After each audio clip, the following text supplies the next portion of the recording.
श्रीरामचन्द्रं शरणं प्रपद्ये। कुञ्जन्तं राम रामेति मधुरं मधुराक्षरम्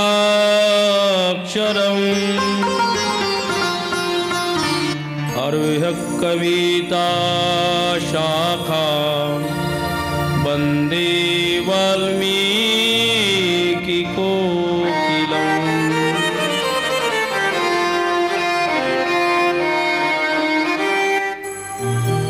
आये हनुमंत विराजिए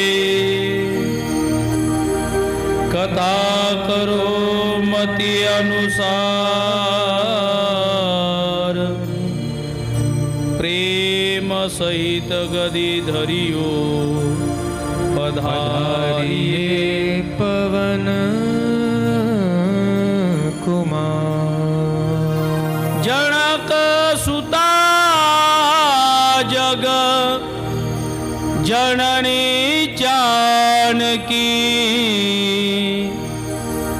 अतिशय प्रिय करुणानिधान की। जाके युगपद कमल मनाओ ताहि वदे निर्मलमति पाओ।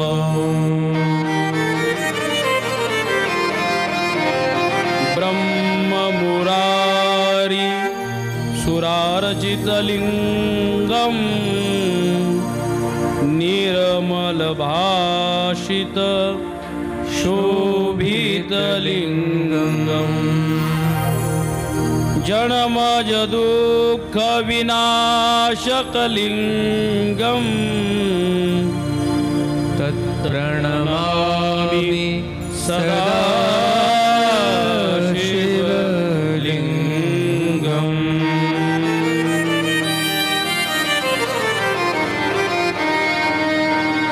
श्री राम जय जय राम। श्री राम जय जय राम। श्री राम जय जय राम। श्री राम जय जय राम।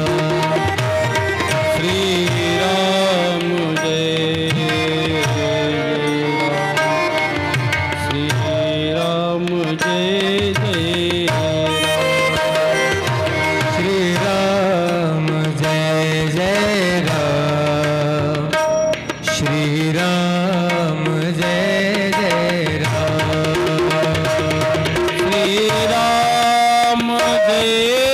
जय राम।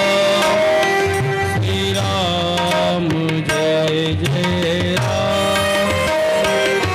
श्री राम जय जय राम। श्री राम जय जय राम। श्री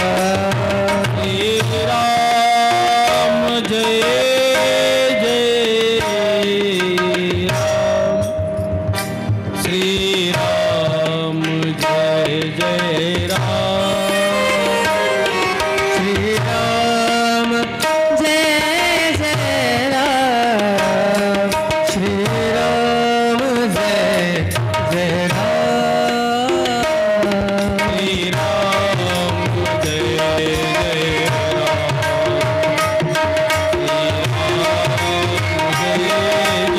राम। श्री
पार्वतीपतये हर हर महादेव। ॐ नमः पार्वतीपतये हर हर महादेव। ॐ नमः पार्वतीपतये हर हर महादेव।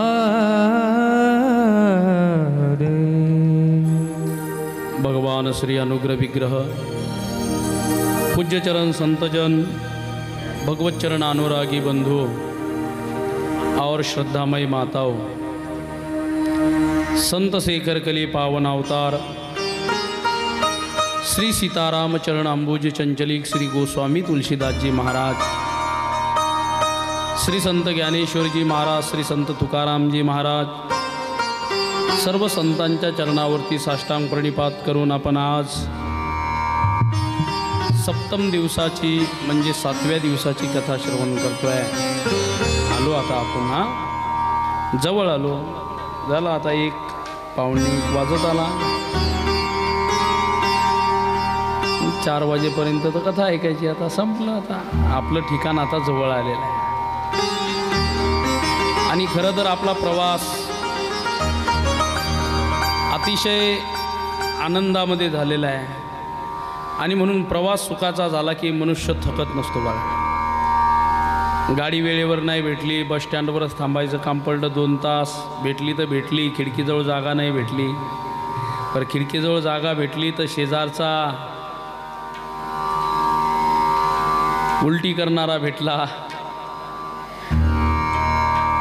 पर शेजारचा उलटी करणारा भेटला, त्याने उलटी करून करून केली कुठं, आता तुम्हाला सांगू। आणि मग त्याच्यातच काय गाडी पंक्चर झाली आणि मग प्रवास करता करता संध्याकाळ झाली, घरी गेलो तर स्वयंपाकही संपला। असा प्रवास झाल्यावर माणसाला प्रवास नकोसं वाटते। पण प्रवास जर एकदम बस स्टँडला गेल्या गेल्या गाडी आली, जागा खिडकीजवळ भेटली, मस्त शेजारी माणूस चांगला भेटला, त्यानं थंडी बॉटल बिस्लरीची आणली आणि तो तुम्हालाही म्हणला तुम्ही घेता का, तुम्ही म्हणले मी घेतो, दोघाईनं थंडी बॉटल, मग काय नाश्ता, मग काय पोचल्या बायकोनी सांगितलं हो स्वयंपाक झालेला आहे, लगेच जेवायला बसून घ्या। तुम्ही जेवायला बसून घेतले, मस्त जेवण झालं, मस्त झोप लागली, काय वाटलं का प्रवास, काही नाही। तसाच कथेचाही प्रवास आहे। मनाची चलबिचलता असली की मग कथेचा प्रवास चांगला होत नाही, आणि मनाची चलबिचलता नसली की मग कथेचा प्रवास चांगला होतो। आणि म्हणून तुमची मनं खरंच शांत होती, जसं जसं महाराजांनी सांगितलं, जसं जसं आयोजकांनी सांगितलं, तसं तसं तुम्ही बसण्याचा प्रयत्न केला। आता प्रपंच आहे, थोड्याफार चुका ह्या होत असतात, आणि चुका जर होत नसतील तर आम्हाला माणूस कोण म्हणेल, म्हणून चुका कोणाकोण होतात, माणसाकून होतात। आणि म्हणून कधी काळी तुमच्या कोणीही चुका झाल्या असतील, कधी काळी माझ्या कोणीही झाल्या असतील। महाराजांना असं बोलायला नव्हतं पाहिजे, पण आता काय करावं, बोलून घे, शब्द आहेत। एक ध्यानात ठेवा, एखाद्या बांधावून जो चालतो त्याचाच पाय घसरत असतो बरं का। पाय कोणाचा घसरतो, जो चालतो त्याचा, जो चालतच नाही त्याचा पाय घसरतच नाही। मग ही कथा सांगणं म्हणजे तुमच्यासोबत चालणंच आहे ना, तुम्ही कथा श्रवण करताय म्हणजे माझ्यासोबत चालणंच आहे। म्हणून तुम्ही माझ्या चुका माफ करायच्या आणि मी तुमच्या चुका माफ करायच्या। जात असताना मी तुम्हालाही काही दोष द्यायचा नाही, आणि मी जात असताना तुम्ही मला काही दोष द्यायचा नाही।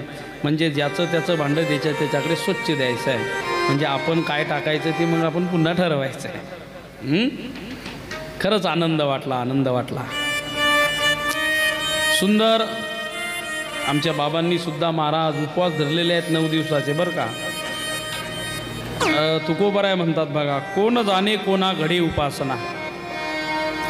कधी काळी जे व्रत मोठमोठे साधू करू शकत नाही ते व्रत एखादा प्रपंचातला माणूस करून जातो। कधी कधी जी गोष्ट मला जमणार नाही ती बाबाला जमू शकेल, कधी कधी जी तुम्हाला जमणार नाही ती तुमच्या गावातली एखादी गरीब घराण्यातली बाई करून जाईल, म्हणून कोण जाणे कोणा घडी उपासना, खरं तर कथा अशीच आहे ना. आणि म्हणून आज 7व्या दिवसामध्ये आपण प्रवेश केला.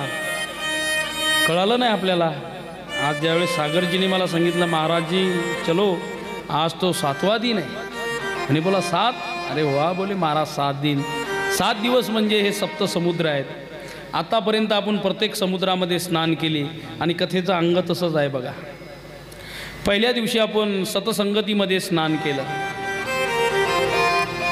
दुसऱ्या दिवशी आपण भगवंताच्या चरित्ररूपी त्या गंगेमध्ये स्नान केलं. तिसऱ्याच दिवशी आपण विहारूपी त्या समुद्रामध्ये स्नान केलं. चौथ्या दिवसारूपी आपण वनगमनामध्ये स्नान केलं. अशा एक एक नदीमध्ये स्नान करत असताना आज आपण त्या सप्तसागराच्या पलीकडे जवळपास जवळ आलाय आता. पण काय होते, कधी कधी जवळ आलं म्हणता म्हणता सुटून जाते. आता तसं होऊ देऊ नका.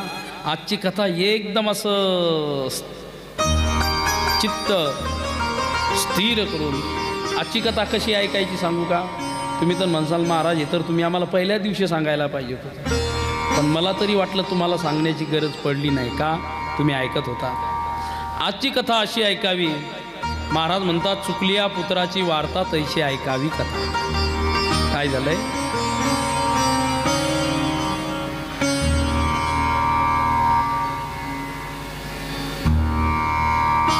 आषाढी वारी जवळ आली. आषाढी वारी आणि मग टी व्हीला न्यूज यायला लागली. ज्ञानोबारायांची पालखी कधी निघणार आहे, तुकोबारायांची पालखी कधी निघणार आहे, पहिलं गोल्ड रिंगण कुठे होणार आहे, पालखी पंढरपूरमध्ये कधी पोहोचणार आहे, वारकऱ्यांचा काला कधी होणार आहे, यावर्षी किती वारकरी येणार आहेत, मुख्यमंत्री किती तारखेला येणार आहेत, महापूजा किती तारखेला होणार आहे, अशी रोज सकाळ संध्याकाळ टी व्हीला न्यूज यायला लागली.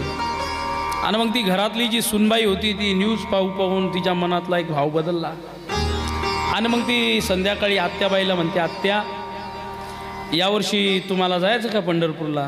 ती म्हणते मग मी दरवर्षी जाते, आपल्या घरातली वारी आहे. यावर्षी तर माझ्यासोबत गंगूबाई आहे, मीराबाई आहे, जनाबाई आहे, आणि नवीन आम्ही दोघी तिघी आता मथुराबाई बी येणार आहे यावर्षी. त्याच्यामुळे आम्ही आता यंदा आमचा लई चांगला ग्रुप झाला. आम्ही महाराजांना आधीच फोन करतो, आम्ही 15 जणी आहेत, आमची एक स्पेशल रावटी द्या आणि आमची बिशी आत्ताच घ्या, पण आमचं नाव तुम्ही लिहून ठेवा. ती पोरगी म्हणते आत्या किती वर्ष झाले चालल्यात तुम्ही. ती म्हणते अगं मी लग्नाच्या आधी गेले होते 3 वर्ष, आणि लग्न झाल्यावर 1-2 वर्ष नाही जाऊ दिलं त्यांनी, पण मग एकदा ताब्यात आल्यावर मग मी नाही ऐकलं त्याचं, आणि मग एकदा माझ्या हातात आल्यावर मग तेव्हापासून आत्तापर्यंत सांगता येणार नाही, पण कमीत कमी 40, 45, 50 वर्ष झाले. खरंच आत्या तुम्ही भाग्यवान आहे, 45 वर्ष झाले तुम्ही वारी केली. आत्या असं करा ना, यावर्षी मला जाऊ द्या. अगं वेडी आहे का तू. तिथं सकाळी 4ला उठावं लागतं, 4ला थंड्या पाण्याने आंघोळ करावी लागते. तिथं 15 दिवस डोक्याला शॅम्पू भेटत नाही, तेल वेळेवर भेटलं तर भेटलं, नाही तर भेटत नाही. कंगवा कोणी कोणाचा घेते, एखादी बाई कंगवा मानते तिकडंच निघून जाते, देत नाही परत. आणि तुला तर ते सहन होणार नाही. नाही आत्या मी 8 दिवस झाले टी व्हीवर ते पाहते आणि माझं मन, मी जाते यावर्षी. नाही जायचं, जाते आत्या. नाही जायचं, जाते आत्या. नाही जायचं, वारतात त्याला. आणि मग दुसऱ्या दिवशी पुन्हा हिने सासरे बोला सांगितलं, मामजी काही मामीला म्हणजे सासूबाईला सांगा पण पंढरपूरला मला जायचं. आणि मग त्या म्हाताऱ्याने त्याच्या पद्धतीने म्हातारीला सांगितलं. म्हातारी म्हणे बर.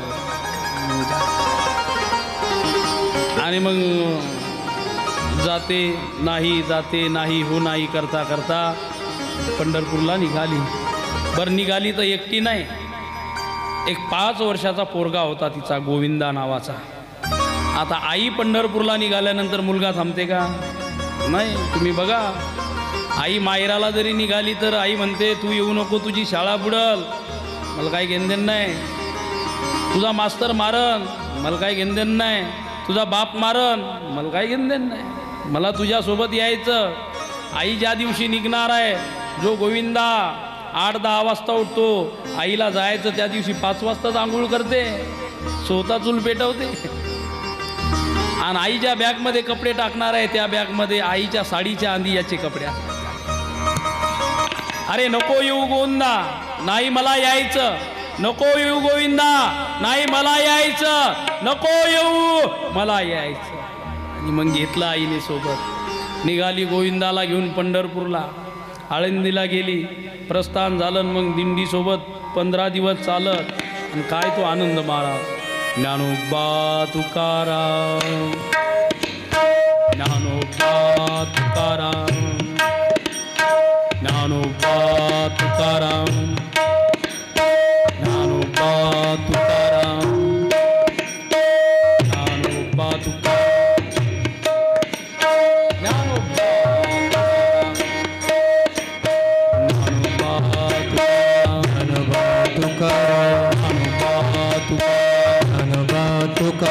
ज्ञानोबा माऊली तुकाराम, माऊली तुकाराम, ज्ञानोबा माऊली तुकाराम, ज्ञानोबा माऊली तुकाराम. किती दिवस? 15 दिवस भजन करत करत मग पावलो पंढरी वैकुंठ भुवन. दशमीला दिंडी पोहोचली. संध्याकाळी मठावरती झोप घेतली दोघांनी. अरे उठ गोविंद्या, आज एकादशी, गर्दी होईल आज. 3 वाजताच मायलेक चंद्रभागेवर गेले. आणि तिथे महाराज वाळवंटापासून महाद्वारापर्यंत गर्दीच गर्दी. गोविंद्या ध्यान ठेव, माझा हात सोडू नको. बघ गर्दी खूप आहे गोविंदा, हात सोडू नको माझा. नाही सोडत आई, तू फक्त रस्ता करत पुढे चाल. चंद्रभागेत गेले, दोघांनी स्नान केलं. एका वारकऱ्याने गोविंदाला सुंदर गंध लावला. आणि मग त्या आईने त्या गोविंदाच्या मुखावून हात फिरला. माय माझा गोविंद्याचा विठोबा दिसला. पंढरपूरला आला होता ना. बरेचसे गोविंदा गोविंदा असतात गावात, पण पंढरपूरला गेल्यावर विठोबा होता. बरं, पंढरपूरला गेल्यावर विठोबा. माय माझा गोविंद्या असतं विठोबा दिसाला. आणि मग आईने बी 2 टिक्के लावले गोविंदाच्या गालाला. दिष्ट लागू नये म्हणून थोडंसं काजळ लावलं. आणि गोविंदाचा हात धरून दत्त घाटापासून आई निघाली. कुठे? नगर प्रदक्षिणा करण्यासाठी. पंढरपूरला गेल्यावर नगर प्रदक्षिणा करत जा. बांगड्या नंतर घेत जा. बांगड्या बाया घेतात बांगड्या आणि माणसं घेतात घोंगड्या. कशाला जाता पंढरपूरला? एका जणानं तर पाळणा घेतला. पाळणा पंढरपूरला गेल्यानंतर काय घेतलं सागर भैया? पाळणा पंढरपूरला गेल्यावर. मग मी विचारलं का हो, पाळणे तर आपल्या इकडे याच्यापेक्षा चांगले भेटतात. ते म्हणे महाराज आपल्या इकडे चांगले भेटतात, पण पंढरपूरचा पाळणा नेला की 12 महिन्याला हलतो. पाळणा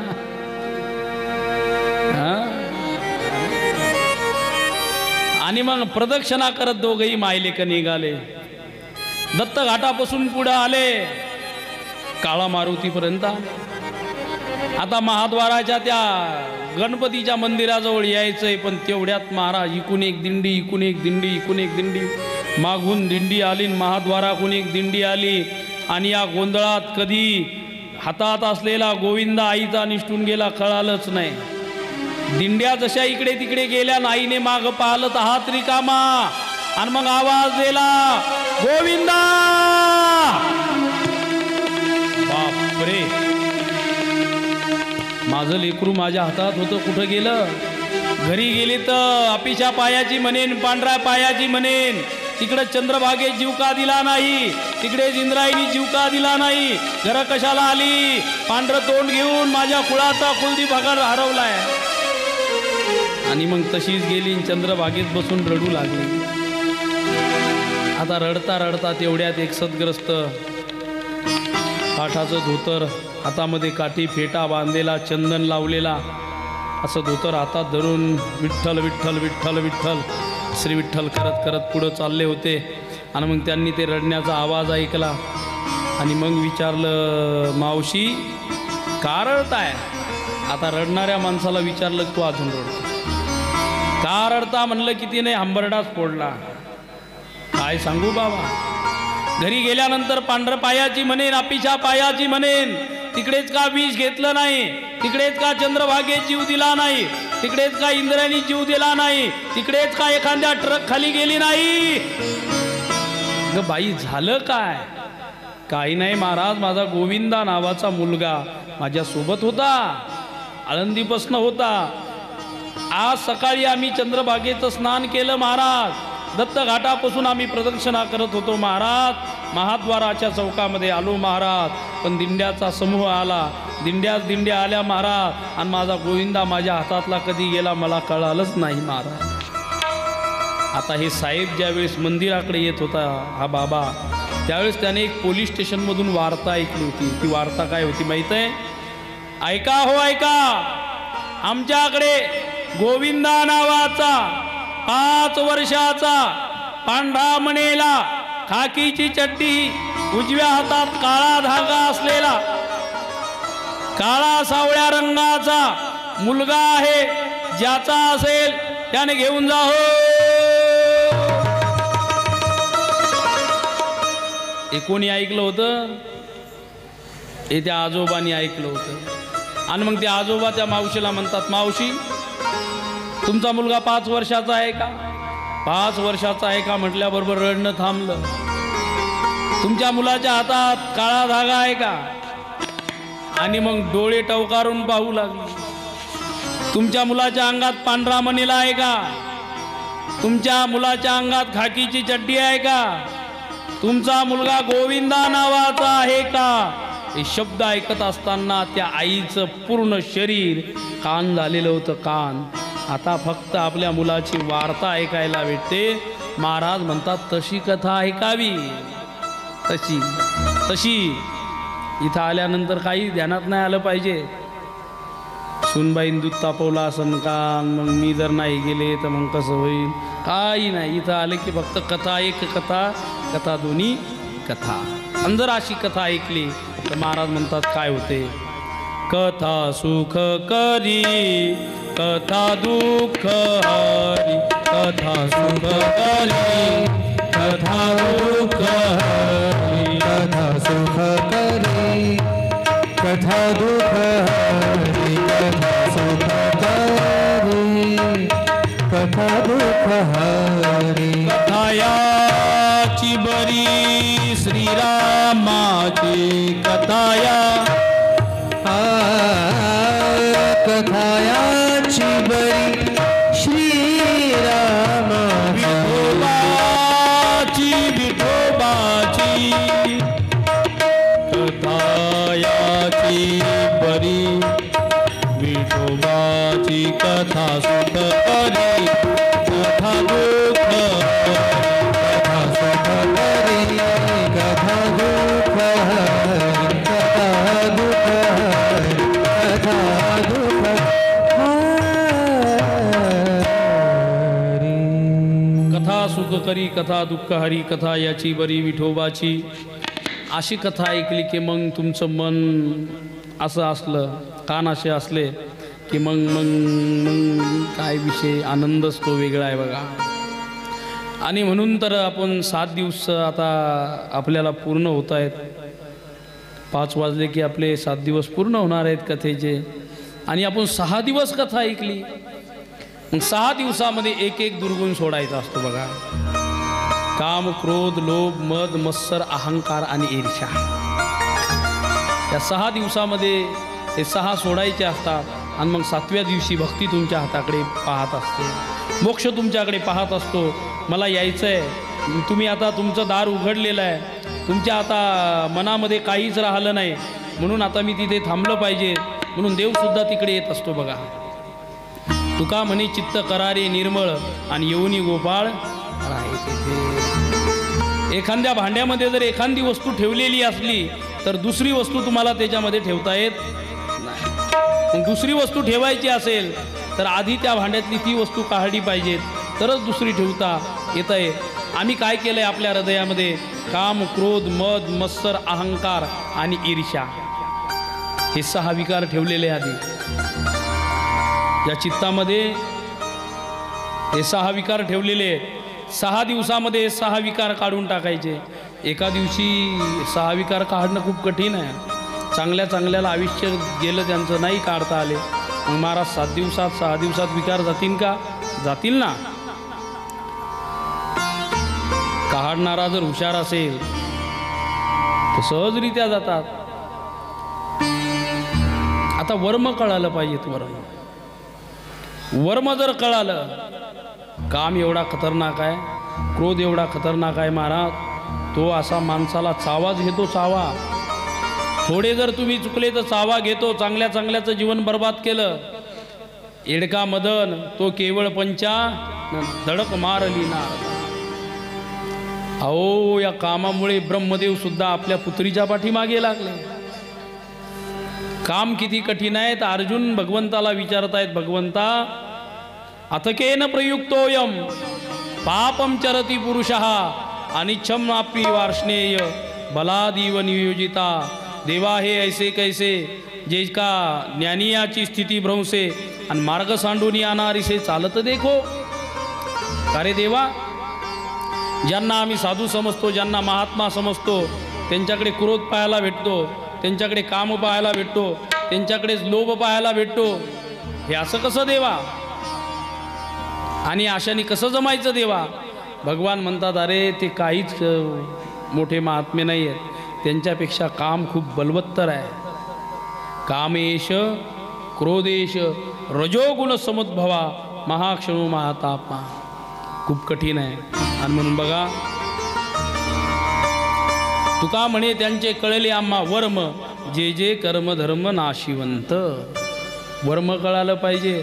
भक्तीचं कथेचं एकदा वर्म जर हाताला लागलं ना, वर्म, एखादी जर कला एखाद्या बाईच्या हाताला आली, वर्म म्हणतात त्याला, वर्म. ती म्हणते, गाव तुलाच कशा जमतात हे शंकरपाळे, तुलाच कसे जमतात हे कान्होले, तुलाच कसे जमतात त्या कुरड्या पापड्या, मी करायला गेले तर काय बाई, असं मग ते जमतच नाही माझ्याकडून. ती म्हणते, हे बघ त्याचं वर्म माझ्या हाताला लागलं आहे. म्हणून वर्म कळालं पाहिजे. वर्म, आता वर्म असतात महाराज. काही काही महिला अशा सुंदर पुरणपोळ्या करतात आणि काहीला पोळ्यासुद्धा येत नाहीत. सुंदर पुरणपोळ्या असतात महाराज. आजच्या पोळ्या अशा होत्या, डोळे लागायला लागले. आता काय सांगा, आमच्या ताईने अशा पोळ्या खाऊ घातल्या महाराज. ताईंना असं वाटलं, महाराज 2-3 दिवस म्हणले बहीण काय घरी नेत नाही. बहिणीला वाटलं जाण्याच्या दिवशीच नेऊ. मस्त पुरणपोळी भावाला खालू घालू. शेवटचा असा पाहुणचार केला, तर तृप्त केलं. एका बहिणीने खाऊ घातलं काय 100 बहीण आलं कुठून तरी. पावलं तुमचं बरं. आणि दक्षिणा बी तशीच दिली. नाही तर काही काही दक्षिणा अशी देतात सागरजी. त्या नांदेडला एका जणांनी माझ्या हातात मुकाट्याने देणं कळते तुम्हाला. तुम्ही देता का नाही कधी कधी लेकीला मुकाट्याने पैसे? काय तशी मुकाट्याने दिले त्याने माझ्या हातात पैसे. मला वाटलं गुपित दान आहे का. मग मी मुकाट्यानंच घेतले. ज्याचं पाय असे खिशात ठेवले. रूमवर आल्यावरती नोट उघडली तर बाप बाप बाप बाप, रामकृष्ण या बाबा, अशी नोट होती ती आता माझ्याकडं चालली नाही, किराणा दुकानदाराकडं चालली नाही आणि कुठेच चालली नाही. बसा बाबा, रामकृष्ण. वा, महाराज आले बघा. कथा पावन झाली आपली. बसा. पण आज आमच्या ताईने अशी एवढी नोट दिली. एवढी म्हणजे साईजला नाही, एवढी म्हणजे 50ची नाही, 500ची दिली. भाऊ आला ना किती दिवसानं. वर्म लागतं हो पुरणपोळी करायला, वर्म. आता काय झालं, वर्म जर चुकलं तर कसं होते बघा. एक नवीन जोडपं गेलं पंढरपूरला आणि ते होतं तिकडलं आंध्रामधलं जोडपं पंढरपूरला गेलं. आणि मग त्यांनी चातुर्मास केला. चातुर्मास केल्यावर एका ब्राह्मण काकांनी त्यांना बोलवलं जेवायला. म्हणले, भैया कहाँ से हो? बोले, हम तो आंध्रा से. अरे बोले, देखो कितने दूर से लोग आते मेरे विठ्ठल भगवान का दर्शन करने. ऐसा करो, जाने वाले कब हो? बोले, कथा ख़त्म होने के बाद 5 बजे निकलने वाले. तो बोले, ऐसे करो, कथा आरंभ होने से पहले दोपहर का भोजन करने के लिए आ जाओ. बोले, ठीक आहे चलो. मग आता एवढ्या दुरून आल्यावर जेवायला काय बनवायचं? आपल्या महाराष्ट्रातला प्रसिद्ध आणि पावनचार आहे कोणता? चुनगोळे. हां का म्हणलं, चुनगोळे करता? काय करतील महाराज सागर भैया महिला मंडळी काय सांगता येत नाही. खरंच करण्याची कला यांच्याकडे कुठून आली. कोणत्या शास्त्रामध्ये म्हणजे पाकशास्त्र मी वाचतो कधी कधी, पाकशास्त्रामध्ये चुनगोळ्याचा कुठंच उल्लेख नाही, शेंगोळ्याचा कुठंच उल्लेख नाही, आणि ते सकाळचे कुटके तर कुठंच नाही, रात्रीच्या उरलेले चपात्याचे. पण महिला काहीच वायाला जाऊ देत. आई काय करतील महाराज. असा पाहुणचार केला त्या ब्राह्मण काकाने. पुरणपोळीचा स्वयंपाक असा सुंदर, आणि ते दोघं नवरा बायको जेवायला बसलेले आहेत. आता महिलाच्या बाजूला ती महिला बसली, पुरुषांच्या बाजूला तो पुरुष बसला. पण जेवत असताना त्याने ती पुरणपोळी घेतली. पुरणपोळी कशासोबत खातात?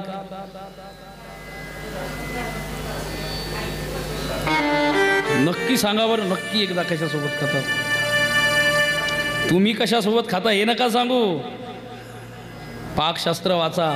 पुरणपोळी ही तुपासोबत खाल्ल्या जाते, तुपासोबत. आणि तुम्ही जर अमरावती सोडा, खाली अमरावती नागपूर साईडला जा, मग पुरणपोळी पहा.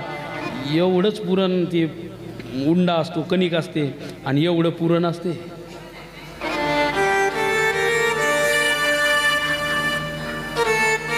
माझं एक कान एवढे तीक्ष्ण आहे, तुम्ही कुठं जरी बोलल्या, घरी जरी बोलल्या, तुम्हाला ऐकू येते. एवढीशी कणिक आणि एवढं काय असते, पुरण असते तिकडे. आणि कशी बनवतात महाराज. आणि मग ती दुधाची याची वाटी असते तुपाची, त्याच्यात बुडवून. विशेष म्हणजे आपल्या इकडे पुरणपोळीसोबत गुळवणी करतात. पण आपल्या इकडची पोळी अशी असते महाराज, ती त्या गुळवण्यात घास बुडवला की ते पुरण खाली जाते, नुसती पोळीच हातात. आजची तशी नव्हती बरं, आजची सुंदर. आणि मग ती पुरणपोळी बनवली. विशेष करून जेवणामध्ये कढी बनवत जा. खरं तर माझ्या ताईला मी आज याच्यासाठी मानेल की जेवणासोबत काय बनवलं पाहिजे. आणि रोजच्या जेवणात कढी खात जा. कढी ही पाचक आहे, आणि जेवण कसंही असलं तर पचन करण्याची शक्ती कढीमध्ये असते. म्हणून पाचक पदार्थ खात जा. आपल्या इकडे पाचक काहीच खात नाही, जे जास्त त्रास देईन तेच खाता. रोटगे, सुक्क, आता जाऊ द्या, तो विषय खूप लांबेल.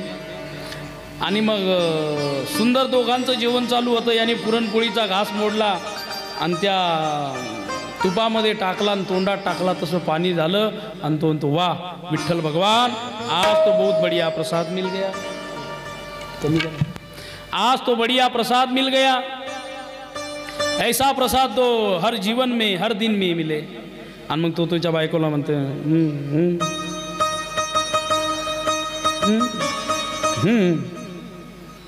जमन तुला? ती म्हणते, हो जमन मला. आता तिथं बोलता येत नव्हतं. आणि मग जमन म्हणल्यानंतर संध्याकाळी बॅग भरली, आपल्या गावाला निघून गेले. आता पुरणपोळी जमेल तर म्हणली, पण कशी करावी याचं वर्म माहिती. तिने त्या ब्राह्मण काकूला पाहिलं होतं, ब्राह्मण काकाला पाहिलं होतं, पुरणपोळी पाहिली होती, पण वर्म काही कळालं. घरी गेल्यानंतर नेमकाच 2-3 आठवडे निघून गेले. मग शनिवारी संध्याकाळी त्याने सांगितलं, अगं तुला पुरणपोळी जमते ना? तिने सांगितलं, हां. मग असं करतो, माझ्या मित्रांना बोलवतो, तुझी एखादी मैत्रीण असेल तर बोलो, मस्त संध्याकाळी पुरणपोळीचा बेत हो देऊ. ती म्हणली, काही हरकत नाही, हो देऊ पुरणपोळीचा बेत, बघ बरं, हां हो देऊ संध्याकाळी. आणि मग पुरणपोळी करायची. हिने काय केलं महाराज, पुरणपोळी करायची ना. आता हिने काय केलं माहीत आहे, 5 किलो डाळीचं पुरण केलं. किती? 5 किलो डाळीचं, आणि 3 किलोची कणिक तयार केली.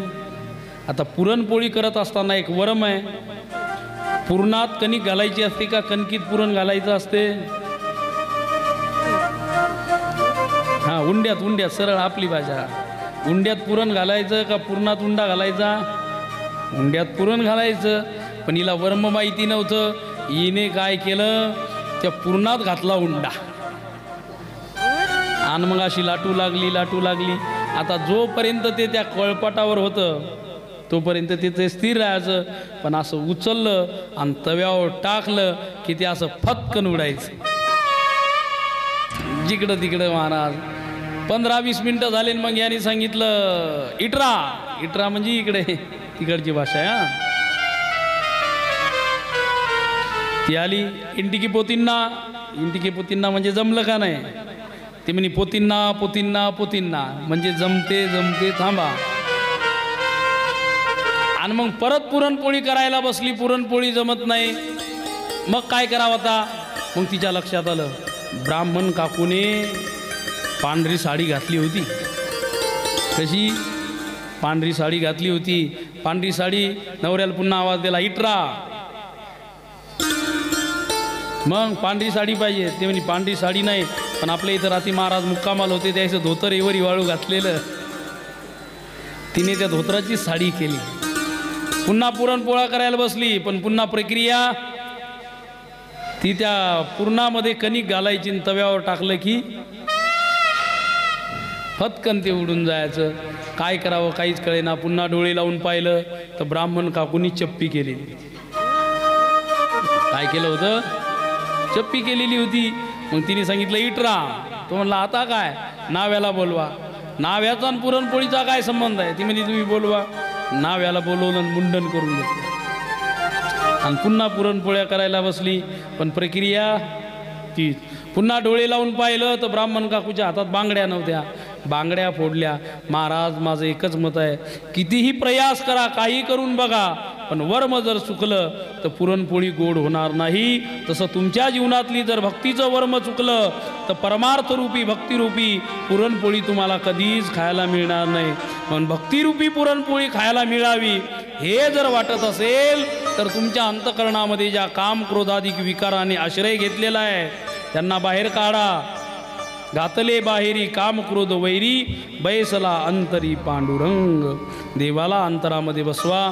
एकदा का देवाने मनामध्ये घर केलं की मग तुम्हाला पाहायचं काहीच काम नाही. आणि म्हणून 6 दिवस कथा यासाठीच ऐकली आपण, दुसरं काहीच नाही. 6 दिवस कथा यासाठीच ऐकली की हे चित्त शुद्ध झालं पाहिजे. आणि म्हणून बघा, एक हंडा पाणी भरण्यासाठी बाई 2 हंडे पाणी सांडते का नाही? एकदा वरून घासते, एकदा आतून घासते, पुन्हा खालून वरून इसून अशी कळकळ. बाया म्हणतात माय नळ जाती न, तू तर लयच निर्मळ दिसा लागली. माहीत आहे ना किती निर्मळ आहे. 4 हंडे पाणी सांडते आणि भरते किती? एकच हंडा. तसंच गणित आहे. 6 दिवस कथा यासाठीच ऐकायची की 7व्या दिवशी आता ती कथा आपल्या मनामध्ये भरता आली पाहिजे. आणि ती भरलेली कथा वर्षभर आपल्याला सेवन करता आली पाहिजे. आणि म्हणून हे विकार काढून टाकायचे. आणि म्हणून आजची कथा आहे. आजची कथा त्यासाठीच आहे. आणि म्हणून काल आपण भगवंताचं चरित्र श्रवण केलंय. जानकीचं हरण झालं आणि भगवान परमात्मा हे सीते करत पळू लागले. सुनहु माते लोग अभागी, हरितजी होय विषय अनुरागी. सुनहु उमा लोग अभागी, सुनहु माते लोग अभागी. सुनहु माते लोग अभागी, सुनहु लोग अभागी. हरितजी होई विषय अनुरागी, हरितजी होई विषय अनुरागी. मंगल भवन मंगल हारी, मंगल भवन मंगल हारी.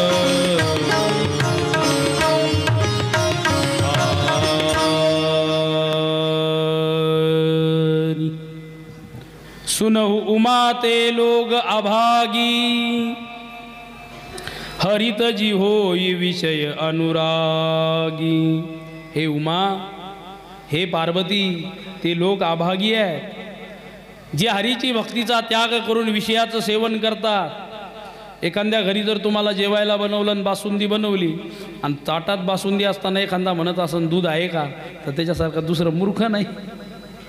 अरे दुधाला हटून हटून तू 1 प्लेट दूध खाशील, पण 10 प्लेटचं एकाच प्लेटीत आहे ना. तसंच आहे. अहो सर्व सुखाचे आगर बाप रखमा देवीवर. एवढा सुखरूप असणारा परमात्मा आहे. मला हे बघा, एका बाजूला एक असं 100-100च्या नोटाचं बंडल पडलेलं आहे आणि ते 10,000 आहे.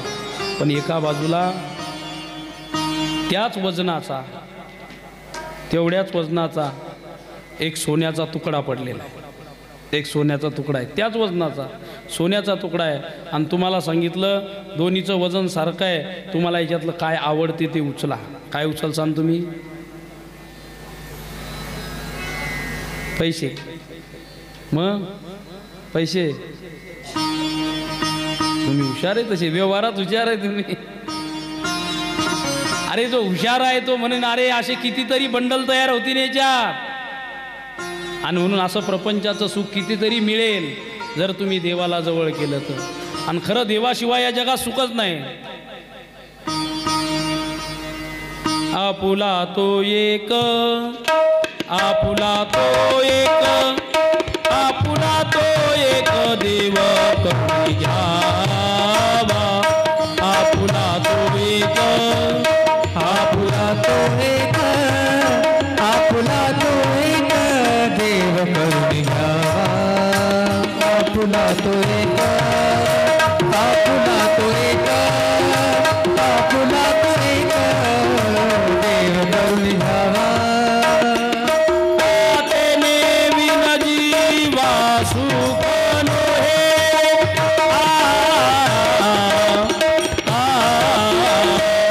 एरती माईक, एरती माईक, एरती माईक दुःखा. एरती माईक, एरती माईक, एरती माईक दुःखा जनती. काय शब्द आहेत महाराजांचे? आपुला तो एक, आपुला तो एक, आपुला तो एक देव करून घ्यावा. आणि म्हणून देव आपला केला पाहिजे. भगवान परमात्मा पुढे निघाले. ताई देखी गती राम उधारा, सबरी गे आश्रम प्रभू पगधारा. कोणाला गती दिली तर असं म्हणतात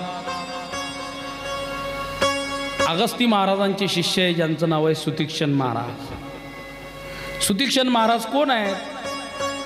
तर जे अगस्ती महाराजांचे शिष्य आहेत. अगस्ती महाराज कोण आहेत? तर जे सुतीक्षण महाराजांचे गुरु आहेत. ओळख बघा कशी आहे. अगस्ती महाराज कोण आहेत? तर सुतीक्षण महाराजांचे गुरु आहेत. सुतीक्षण महाराज कोण आहेत?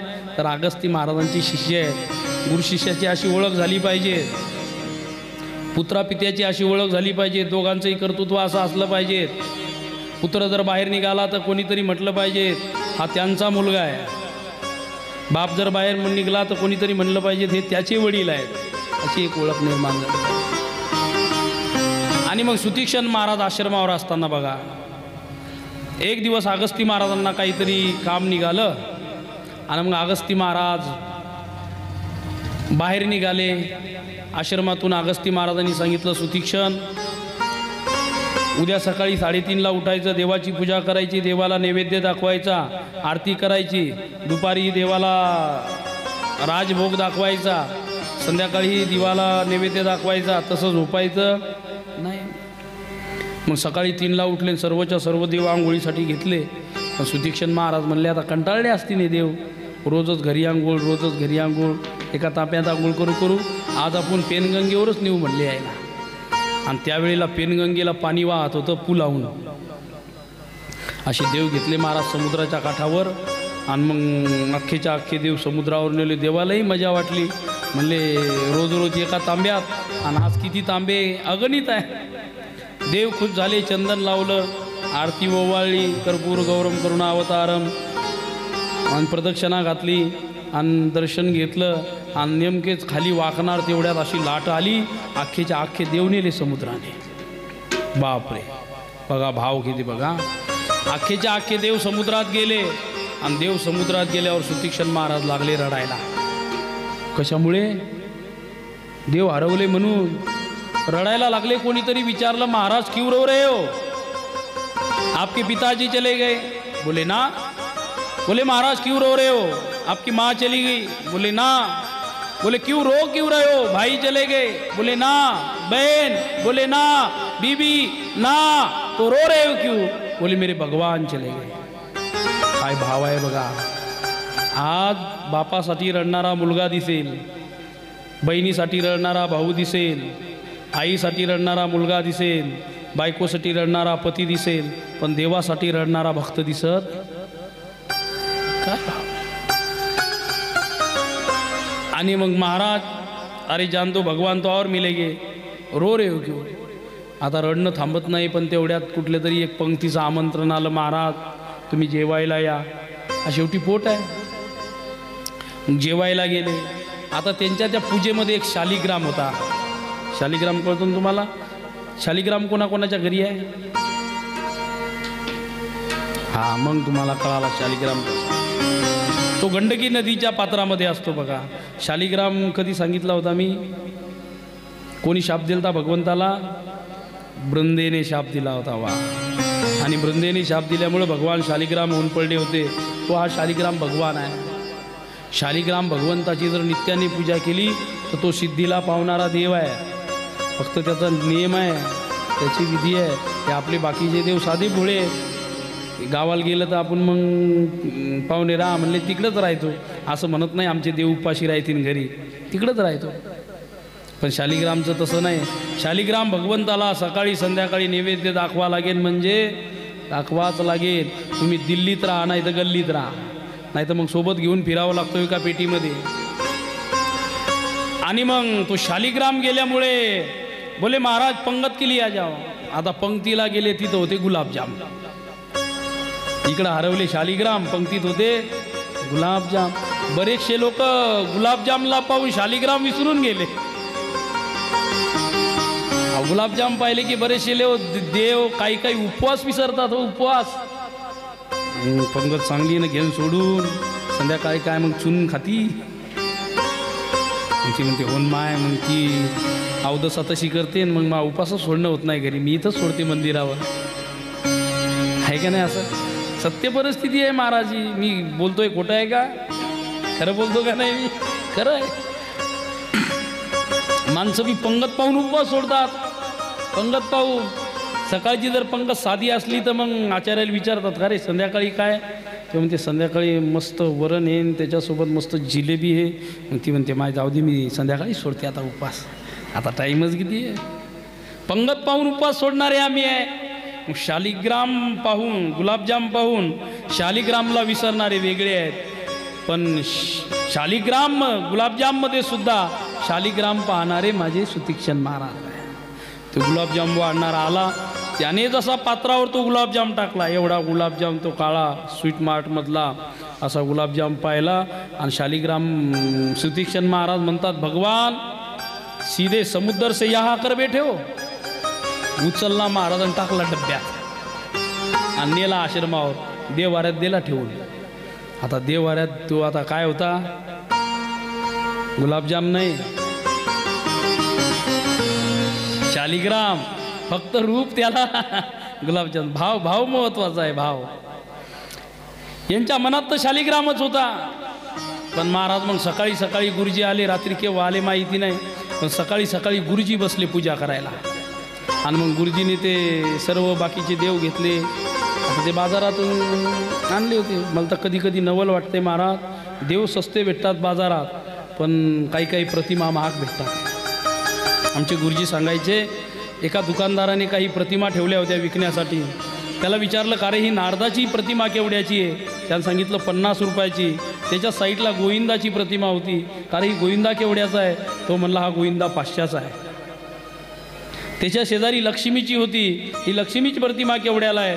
तो म्हणतो ही 50 रुपयाची आहे। त्याच्या शेजारी ऐश्वर्या राय होती, ही केवढ्याची आहे? तो म्हणतो ही महाराज 1000 रुपयाची आहे। किती बदललो आम्ही। देवाची प्रतिमा अतिशय स्वस्त करून टाकली, आणि एखाद्या ॲक्टरची प्रतिमा आपल्या मनामध्ये एवढी बसली कितीही। आणि मग घरात बी बघा, देवाचे फोटो लावत नाहीत लोक। अहो, घरात गेल्यानंतर तुमच्या बैठकीत ज्ञानोबारायांचा फोटो पाहिजे। ज्ञानोबारायांच्या समाधीकडे पाहिलं की असं मन भरून आलं पाहिजे। घरातला सदाचार वाढतो त्याने। घरात प्रवेश केल्या केल्या तुमच्या घराच्या दर्शनीय भागामध्ये विठोबाचा एखादा फोटो पाहिजे, एखादा ओलांडेश्वराचा पाहिजे, स्वामी विवेकानंदाचा पाहिजे, छत्रपती शिवाजी महाराजांचा पाहिजे. पण महाराज काही काही घरात बैठकीत गेले की ते फोटो असतात घरात, कशाचे? राघोचे मैनाचे. ते चोचीत चोच घालतो. असं वाटते आपणच आपल्या कानात आणून घ्यावा. काय महाराज काय दाखवताय तुम्ही जगाला? अहो एखाद्या साधूचं मन नारबळायचं त्याच्यामुळे. ते राघोंचोचा तो मैना ते असे फोटो पाहिजेत का? अरे प्रतिमा मलिन केली तुम्ही. ऐका माझी विनंती आहे, घरातली प्रतिमा विचार बदलावे असे वाटत असतील तर घरातल्या प्रतिमा बदला. आपोआप घरातले विचार बदलतात. प्रतिमा बदला. मुलगा बाहेर जरी पडायला लागला त्याला छत्रपती शिवाजी महाराज दिसले पाहिजेत. मुलगी घरात यायला लागली तिला झाशीची राणी दिसली पाहिजे. म्हणून अशी चित्र त्यांच्या डोळ्यासमोर. आणि आपण घडतो कशामुळे? बघूनच घडत असतो ना, बघूनच घडत असतो. आता महाराज ते शालिग्राम भगवान हातावर घेतले. आता ते शालिग्राम होते का गुलाबजाम होते? ते गुलाबजाम. आता जसं पाणी टाकलं तसं तो काय झाला? विरघळून गेला. आणि मग अगस्ती महाराज एकदम गरम झाले. सुतीक्षण दौड़ो देखो भगवान को क्या हुआ. भगवान गल गए. आश्रम में ऐसा कौन सा पाप हुआ, ऐसा कौन सा अत्याचार हुआ, ऐसा कौन सा अधर्म हुआ जो भगवान गल गए. धावत आले सुतीक्षण महाराज. सुतीक्षण महाराजांनी डोळेच लावले. त्याला माहित होतं काय झालं. बोले क्या हुआ आश्रम में एक रात में ऐसा इतना बड़ा पाप कि भगवान गल गए. आश्रमाची परिभाषा खूप वेगळी आहे सागर भैया. पण आज त्या जगामध्ये एखाद्या स्टोरीला आश्रमाचं नाव दिल्या जाते आणि त्याच्यात तुम्हाला अश्लीलता दाखवल्या जाते. हा भारत देश तुम्ही कुठे घेऊन चाललाय? आश्रमाची परिभाषा लय वेगळी आहे. आणि ज्यांनी आश्रम काढायचा त्यांनी आश्रमाचं पावित्र्य पाळलं पाहिजे. आश्रमात जर पावित्र्य नसलं तर त्या आश्रमात जीव जंतू सुद्धा राहत नाहीत. त्या आश्रमाची विशेषता आहे. आपण ऐकलंय खगमृग जीव जंतुतः नाही. आश्रमाचं पावित्र्य नष्ट झाल्यामुळे घडलं. आणि मग क्या हुआ म्हटल्यानंतर डोळे उघडले. आणि मग सुतीक्षण महाराजांचे शब्द किती गोड आहेत बघा. पुनी पुनी चंदन पुनी पुनी पाणी, पुनी पुनी चंदन पुनी पुनी पाणी, गलगाई रघुनाथ हम क्या जानी. तुम्ही रोज उठलं की पाणी घालता, चंदन लावता, तुमचा देव गळून गेला त्याला मी काय करू. पण ते अगस्ती महाराज होते.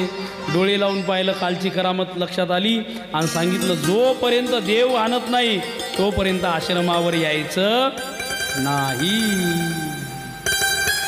काढून दिलं महाराज आश्रमातून.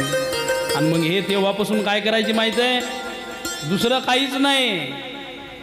श्रीराम जय जय राम, श्रीराम जय जय राम, श्रीराम जय जय राम, श्रीराम जय जय राम, श्रीराम जय जय राम, श्रीराम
सियावर रामचंद्र भगवान की जय। ओम नमः पार्वती पतये हर हर महादेव। ओम नमः पार्वती पतये हर हर महादेव। ओम नमः पार्वती पतये हर हर महादेव। अरण्यामध्ये भजन करायला लागले. भगवान परमात्मा निघालेले अरण्यामध्ये. अरण्यामध्ये जात असताना हे भजन करत असताना यांची अवस्था देहावर नाही. आंघोळ केली तर केली, नाही केली तर नाही केली. केस विचारले तर विचारले, नाही विचारले. कपडे धुतले काय, नाही धुतले काय.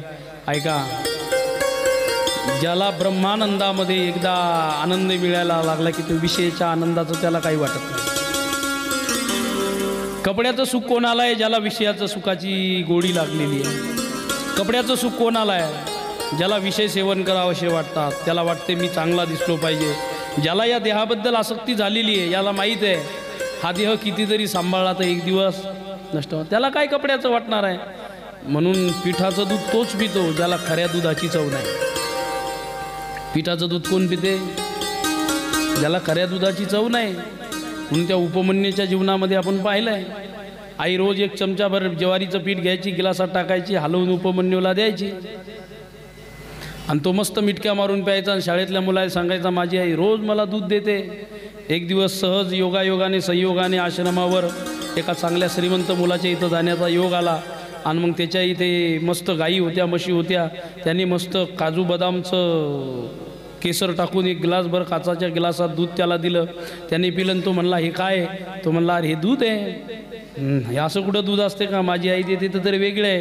त्यानं सांगितलं अरे तुझी आई तुला नक्की फसवते, हे खरं दूध आहे. आणि मग महाराज घरी आल्यानंतर आईला विचारलं, आई मला दूध पाहिजेत. खरं तर त्याच्या मनामध्ये प्रश्न आला, आपल्या इथे गाई नाही, म्हैस नाही, आई दूध देते तरी कसं आपल्याला? आणि मग एका खिंडीमधून पाहिलं तर आई त्या डब्याकडे जाते, झाकण उघडते, एक चमचाभर पीठ घेते, गिलासात टाकते, त्याच्यात पाणी टाकते, हलवते, थोडीशी साखर टाकते आणि उपमन्यूच्या पुढे देते. आता उपमन्यूने त्या हाताला झटकाच मारला. तो गिलास घेतला आणि फेकूनच दिला. का? तर खऱ्या दुधाची चव आता लागलेली आहे. जसं ज्याला खरं सुख मिळालं त्याला विषयाच्या सुखाचं काहीच वाटत नाही. त्याला हे तुमचे बंगलेन गाडीन हे काही लोक म्हणतात महाराज ते काय सुखात आहे, काही सांगू नको. ते नुसतं दिसायलवरून सुखात आहे, आतून नुसता जाळ लागलेला आहे. ढणढण पेटते. प्रेत कसं नुसतं आतून पेटते आतून, तसं आहे काही लोकांचं जीवन. दिसायला एवढे दिसतात वरून. एक आमचे मित्र सांगायचे बा, कोण आला विचारा तुम्ही, कसं काय चाललं? लय मस्त, काय आनंद, काय बायको, अरे बाबा काय लेकरं. तेच लेकरं बायको याला संध्याकाळी ठोकतात धरून राहते. पण आता ही शांती कशी आहे? आलं तुमच्याला. अरे ज्याने ब्रह्मानंदाचं सुख घेतलंय,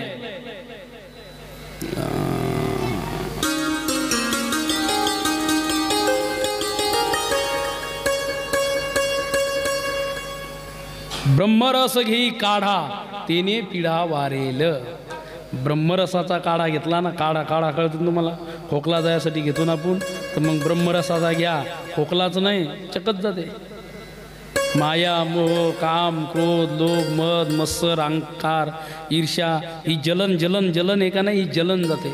लोकांना आता एक वेगळाच रोग निघाला, त्याचं काहीच दुखत नाही, पण असं जळके लोक निघली. जळके आतून नुसते जळत राहतात. कोणी काही आणलं की ते झोप नाही लागत त्याला. शेजारच्यानं जर गाडी आणली ना, ते रातभर जागी बायको ते खाऊन झोपे ना. काय सांगू तुला झोपच लागे ना, काय सांगू तुला झोपच लागे. काहीच सांगू नको, तू जळ काय.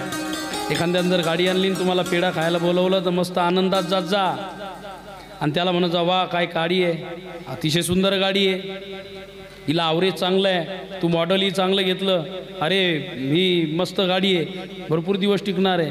ते पेढा खाते महाराज मुकाड्यात, पण 4 घेऊन उभं राहतं. ही गाडी, अरे काय करणं या गाडीचं, ही कंपनी अशीच आहे, ही अशीच कंपनी आणि जास्त दिवस टिकत नाही. आणि घेतली असं हप्त्यावर, अरे त्याने हप्त्यावर घेऊ दे नाही सप्त्यावर घेऊ दे, तुला करायचं काय? तू आनंदामध्ये सामील हो ना. एखाद्याच्या घरी जर वास्तू शांतीला गेले ना, आपलं उग्ग जायचं, जेवण करायचं, दरवाजा इथंच पाहिजेत होता आणि खिडकी इकूनच पाहिजेत होती आणि संडास किचनजवळच झाला आणि मग हे लाईट इथं नव्हता पाहिजे, याचा उजेड इकूनच पाहिजे होता. अरे तुला उजेड पाडणं, तुला संडासचा दरवाजा उघडायला का? त्याची कडी बसवून घे. तुझ्या संडासच्या दरवाजामध्ये ती ऑइलची कॅन आहे, तिथं बादली टाक. हां महाराज एखाद्याच्या आनंदामध्ये सहभागी व्हायला शिका, सहभागी आनंदामध्ये. आणि मग हे विषयाचं असंच गणित आहे महाराज. विषय जळके आहेत, ते तुम्हालाही जाळतात, दुसऱ्यालाही जाळतात. आणि मग इथे देहावरचं काही विषयच राहिलेला नाही. कुत्ता जाने और चमडी जाने. भजनामध्ये मग्न आहेत. रामजीची भेट झाली आणि मग रामजीनी विचारलं, सुतीक्षणजी आपको क्या चाहिए? म्हणले गुरुजी काहीच नाही, एकच विनंती आहे, तुम्ही फक्त आश्रमापर्यंत चला. कारण माझ्या गुरुनी मला सांगितलं आहे तोपर्यंत आश्रमावर यायचं नाही जोपर्यंत देवाला आणत नाही. म्हणून आश्रमावरती आणलं. आज अगस्ती महाराजांना प्रश्न पडलाय कशाचा? आधी रामाच्या पाया पडू का सुतीक्षणाच्या पाया पडू? आधी कोणाच्या पाया पडू? रामाच्या जर देव म्हणून पाया पडतो तर ज्यांनी देव दाखवून दिला तो देवापेक्षा मोठा आहे. गुरु गोविंद दोनों खड़े, काके लागू पाव, बलिहारी गुरुदेव की, जिन गोविंद दीन्हो मिला. कोणाच्या पाया पडू मी आता? दोन्ही समोर माझ्या उभे आहेत. पण लक्षात आलं राम ज्यांनी मला दाखवून दिला तो तर खरा आता या अधिकारी याचा. म्हणून सुतीक्षण महाराजच्या पाया पडतायत. ऐका, भगवंतानी सुतीक्षणाला गती दिली. ताही दी गती राम उदारा, शबरी के आश्रम प्रभू पगधारा. आता इकडे मातंग ऋषीच्या आश्रमावरती एक मुलगी राहते, तिचं नाव शबरी आहे. आता ही खूप मोठी कथा आहे. शबर जातीमध्ये जन्माला आली म्हणून तिचं नाव शबरी ठेवण्यात आलं. काय ठेवण्यात आलं? शबरी. ही शबर नावाची एक जात आहे म्हणून तिचं नाव शबरी ठेवण्यात आलं. असं म्हणतात मागच्या जन्मामध्ये एक राजघराण्यातली ही सुंदर राणी होती. आणि राणी असल्यामुळे एक वेळेस ही कुंभासाठी गेली आणि कुंभाला गेल्यानंतर तिने साधूची मस्ती पाहिली. मुझे मेरी मस्ती कहाँ लेके आई,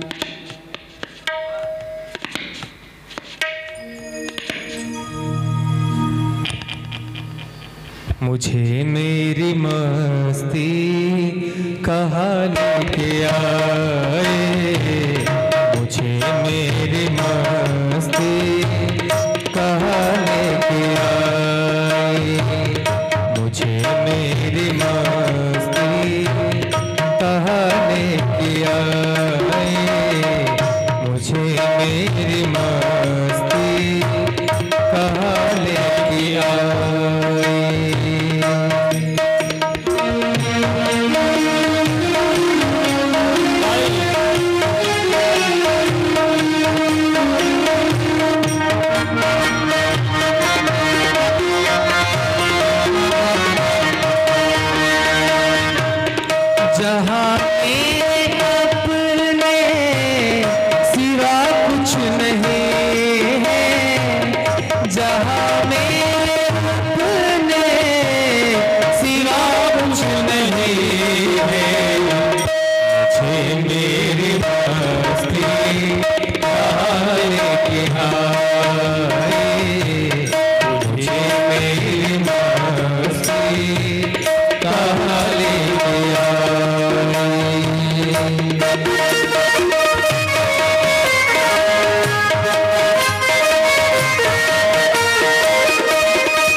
हे साधूचं जीवन असतं बघा. मुझे मेरी मस्ती कहाँ लेके आई, जहाँ मेरे अपने सिवा कुछ नाही. मुझे मेरी मस्ती कहाँ लेके आई. साधूचं जीवन मस्तीचं असतं.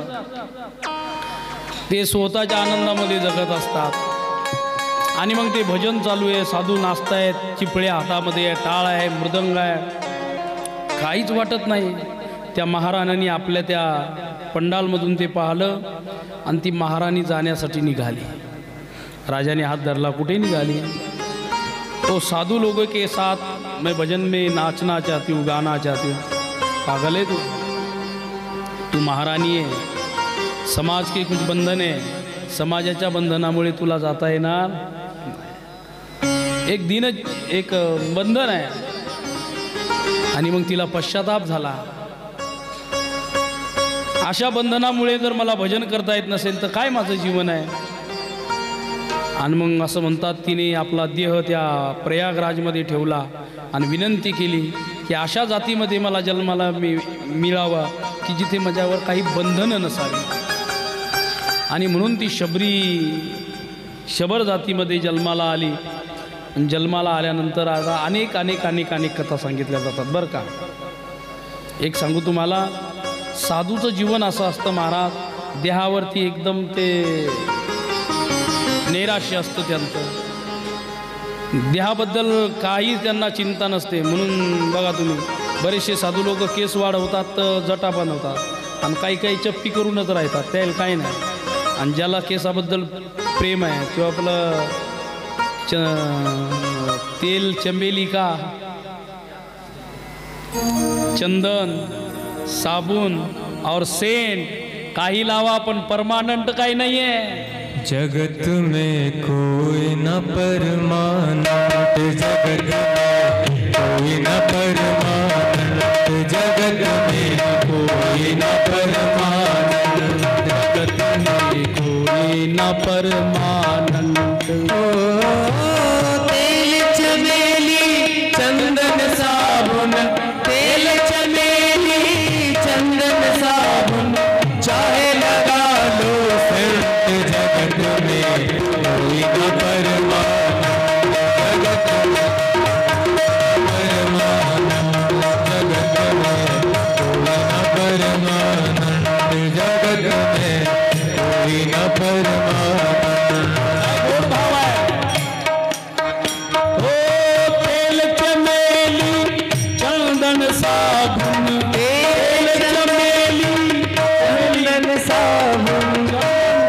साबुन, सेंट काही लावा हो, तेल चमेली चंदन साबुन, चाहे लगा लो से जगत में.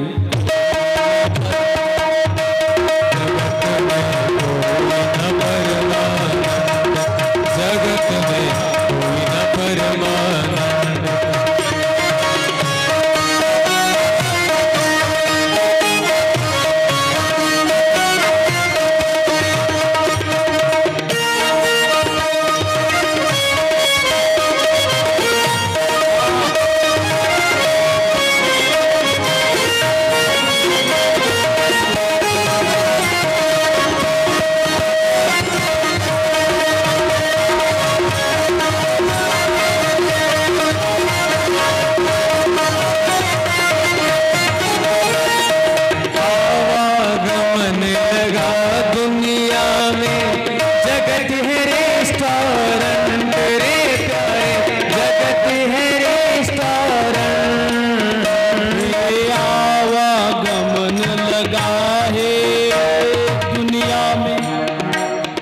जगत है रेस्टोरेंट रे प्यारे, जगत है रेस्टोरेंट.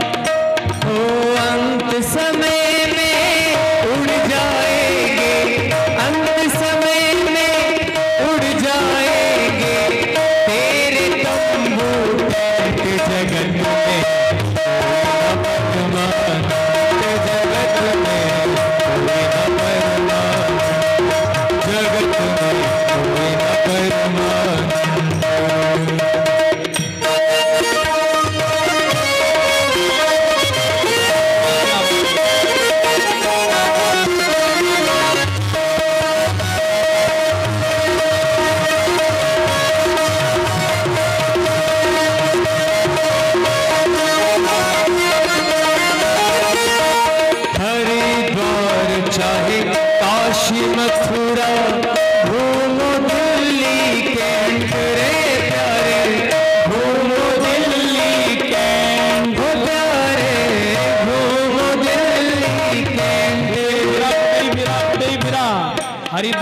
काशी मथुरा चाहे दिल्ली कॅन्ट कुठेही फिरा. हरिद्वार चाहे मथुरा घूमो घूमो दिल्ली कैंट रे घूमो दिल्ली कैंट हो प्यारे घूमो दिल्ली कैंट. मन में नाम प्रभु का रख लो मन में नाम प्रभु का रख लो मन में नाम प्रभु का रख लो मन में नाम प्रभु का रख लो. धोती पहनो या पैंट जगत में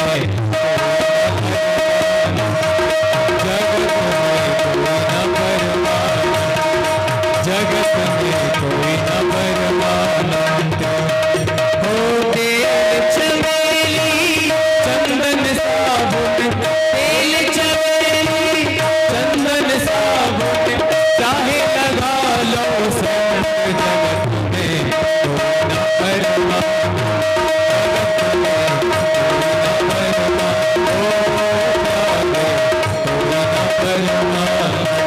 जगत में कोई न परमानंद जगत में कोई न परमानंद. जगत में कोई ना परमानंद. तेल चमेली चंदन साबुन तेल चमेली चंदन साबुन चाहे लगा लो सेंट. सेंट मारा नाही तर स्प्रे मारा. किती मारतात महाराज. म्हातारी म्हणते काय मारायला लागला ते मग डोकं दुखते ना. अरे ते गाडीत मला मग त्याच्यामुळेच तो उलट्या होता. किती किती. जगत में कोई ना परमानंद. काशी घूमो हरिद्वार घूमो चाहे घूमो दिल्ली कैंट. मन में नाम प्रभु का रख लो मन में नाम प्रभु का रख लो पहनो या पैंट धोती पहनो या पैंट. जगत में कोई ना परमानंद. धोती वाला भी रहने वाला नहीं धोती वाला भी नहीं रहने वाला और पैंट वाला भी नाही. परमानंट कोई नाही. आणि म्हणून ध्यानात ठेवा. हे जर लक्षात आलं ना तुमच्या